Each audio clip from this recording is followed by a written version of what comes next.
ঠিক ভোটের আগে দুই প্রবীণ ভোটারকে অশ্রু সজল চোখ নিয়ে নিজের জন্মভিটে ছেড়ে ঘর ছাড়া হতে হলো। ছেড়ে সবাইকে ছেড়ে আমি আর অন্য জায়গায় চলে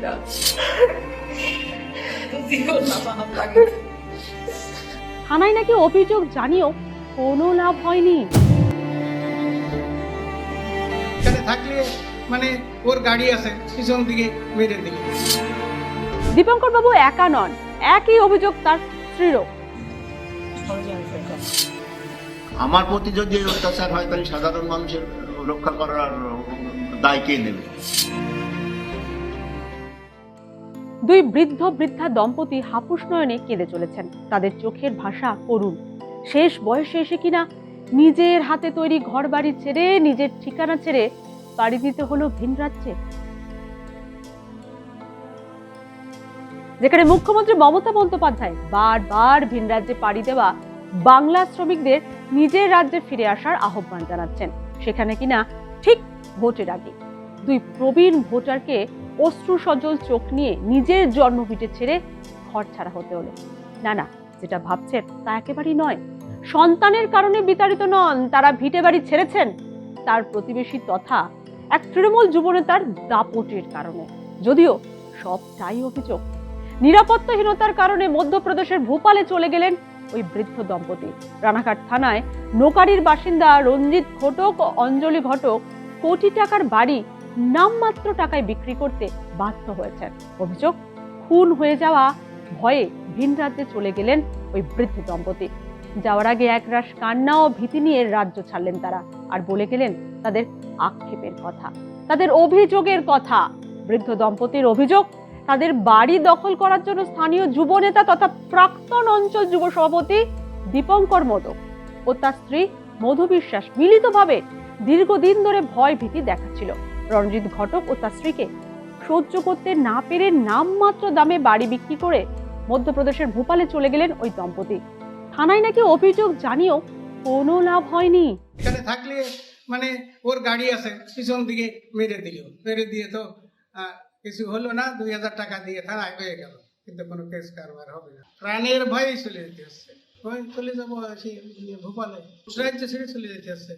না, প্রশাসনের পরে ভরসা ওঠেই নেই। সামনে গেলে অনেক অভয় টভয় দেয়, কিন্তু তারপরে কতবার হয়েছি, সাহায্য করেছে যে ওই যে ফোন করলে আসে ওকে একটু থামায় দিয়ে গেল, পরে আবার চলে গেলে আবার থানায় করেছে, থানায় সাহায্য করেছে। আমার এই বাজারে রয়েছি, বাড়ি এসে হুমকি দিয়েছে। উনি ফোন করলো, পেশায় এখানে ওই জমি জমা আর ওই ফুলের একটু কাজ করতাম।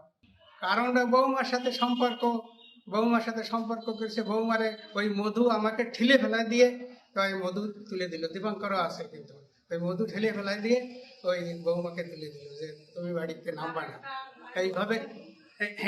এইভাবে তো অনেক গালাগালি দিয়ে টিয়ে বৌমা তো তুলে দিয়ে ওরা চলে গেল সেই হার্ড ডিস্কের সব নিয়ে। তারপর সঙ্গে সঙ্গে থানায় ফোন করলি পুলিশ আসলো, পুলিশের ছবি টবি নিয়ে গেল। এরা যদি না থাকতো তা আমি তো ওই জমি টবি কিচ্ছু বিক্রি করতে পারতাম না। ফেলে দিয়েছে, যেভাবে মারিছিল আর যেভাবে যে ভয় দিছিল তাতে ফেলে দিয়ে চলে গেল। শুধু খালি আমার এই শালারা ছিল, শালার ছেলে ছিল, কিছু পেয়েছি। যে জমি 1 কোটি টাকা দাম হয়েছিল 5 বিঘে, তার 40 লাখ টাকায় বিক্রি করলাম। রঞ্জিত ঘটকের অভিযোগ পাত্তা দিতে নারাজ অভিযুক্ত তৃণমূল নেতা দীপঙ্কর মোদক। তার উল্টো অভিযোগ, দীপঙ্কর মোদক উল্টে চুরির অপবাদ দিয়েছেন ওই দম্পতি ও তার ছেলের বিরুদ্ধে। বাড়ি ফাঁকা পেয়ে বারবার চুরি ও তাদের বিরুদ্ধে আশ্রয় দেওয়ার নামে 1 লাখ টাকা ও 20 গ্রাম সোনা চুরির অভিযোগ করেছেন দীপঙ্কর মোদক। দীপঙ্কর বাবু একা নন, একই অভিযোগ তার স্ত্রীরও। শুনুন কি বলছেন তারা। মেন যে ঘটনাটা, ওই ঘটনাটা হচ্ছে কি, আমার বাড়ির যে সোনা টাকা পয়সা এরা যে চুরি করেছে, এটা একাধিকভাবে 2বার চুরি হয়েছে আমার বাড়িতে। আমরা তখন অতটা আর কি বুঝতে পারিনি, বা ওদের পরে আমাদের সন্দেহ হয়নি যে এরা এরকম ধরনের কাজ করতে পারে বা এরা করেছে, আমাদের সেই সন্দেহ হয়নি। কিন্তু পরের বার আমার বোর বাচ্চা হবে, তখন আমার দিদিটা হট করে মারা গেল। ওরাই বললো যে আমাদের বাড়িতে নিয়ে এসছি আমরা, আমার বউ ওদের বাড়িতে ছিল। ওই মুহূর্তে আমার বোর ব্যাগের থেকে 1.5 লক্ষ টাকা আর মোটামুটি 20 গ্রাম মতন সোনা, এটা ওরা তখন চুরি করলো। তারপরে আমরা বলাতে না, একদমই নেয়নি, তারপরে স্বীকার করলো হ্যাঁ নিয়েছি, আমরা দিয়ে দেবো। এবং সেই রাত্রিরে বলার পরে ওর ছেলে স্বীকার করলো, ওনার ছেলে মানে কি বলে ওর বাবার নাম কি, রঞ্জিত ঘটকের ছেলে বাপি ঘটক স্বীকার করলো। করাতে পরের দিন সকালবেলায় ও পালাতো, ও আর নেই। এইবার ওর বাবা বলছে যে না আমরা তো সোনা নিইনি, এবং পাড়ার আশেপাশের লোককেও বলেছে যে হ্যাঁ নিয়েছি, আমরা দিয়ে দেবো। তারপরে বলাতে পুলিশের তৎপরতায় যাই হোক পুলিশের সাহায্য নিয়ে আমাদেরকে পরের যে সোনাটা 1.5 লক্ষ টাকা আর কত 20 গ্রাম এরকম সোনা, এটা আমরা রিকভারি মানে ফেরত আমরা পেয়েছি। আর এরা যে বলছে জমি কোনোদিনও জোর করে কারো নিয়ে নেওয়া যায়? ও চলে গেছে, ওর সম্পত্তি নিয়ে নেবে, বাড়ি নিয়ে নেবে, এইসব কোনো ব্যাপার না। এটা হচ্ছে ও চুরি করেছে। আর তারপরে ওর বাড়িতে পারিবারিক সমস্যা আছে, তো ওর যে একটা শালি আছে ওর বাড়িতেই থাকে, 13 বছর বয়স থেকে ওদের বাড়িতে থাকে। 6-7 বছর ধরে ওর উপরে অনেক অত্যাচার করা হয়, নির্যাতন করা হয়। এইসব পারিবারিক সমস্যায় ও চলে গেছে বাড়ির থেকে। এখন এই সব ঘটনাগুলো রটাচ্ছে যে ওর সাথে সম্পর্ক আছে বা ও জমি নিয়ে নেবে, এইসব ফালতু, পুরো মিথ্যে ষড়যন্ত্র এটা। এলাকার প্রাক্তন পঞ্চায়েত সমিতির সভাপতি জগদীশ মণ্ডলের আত্মীয় ওই বৃদ্ধ দম্পতি, তিনিও দীপঙ্কর মদকের দিকে অভিযোগের আঙুল তুলেছেন। বছর কানেক আগে আমার দিদি জামাইবাবু নোকারিতে বাড়ি, ওদের জমি জায়গাও আছে ওইখানে।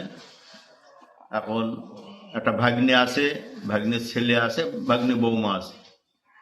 ওর সামনাসামনি বাড়ি দীপঙ্কর মদক, ও প্রাক্তন যুব সভাপতি নোকারি অঞ্চলে, তৃণমূল কংগ্রেসের।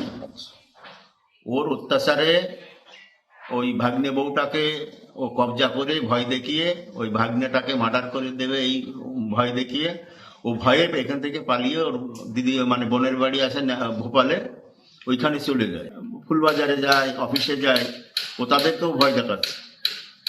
এই মতো অবস্থায় 98 সাল থেকে তৃণমূল কংগ্রেস করার সুবাদে এখন বর্তমান এই পরিস্থিতিতে এখনো এই দলটা করছি। বর্তমান ব্লক কমিটিতে নতুন যে কমিটি করেছে তারও আমার জেনারেল সেক্রেটারি করেছে। আমি হিজুলি 1 নম্বর অঞ্চলের এখনো অঞ্চল সভাপতি তৃণমূল কংগ্রেসের। আমার প্রতি যদি এই অত্যাচার হয় তাহলে সাধারণ মানুষের রক্ষা করার দায় কে নেবে? কাজে এই মতো অবস্থায় যদি দল প্রশাসন কোনো ব্যবস্থা না নেয় তাহলে সাধারণ মানুষের নিরাপত্তা তো হবেই, নিরাপত্তার অভাব তো হবেই। শেষ বয়সে নিজের ভিটেতেই সুখে শান্তিতে কাটাতে চেয়েছিলেন ওই বৃদ্ধ দম্পতি, তাই তো বাড়িও বানিয়েছিলেন। কিন্তু তা হলো কোথায়? শেষ বয়সে বাড়ি বিক্রি করে ভিন রাজ্যে চলে যেতে হলো। আর যদি এই অভিযোগ সত্যি হয় তাহলে তা সত্যি খুব ভয়ঙ্কর এবং খুব অপমানের।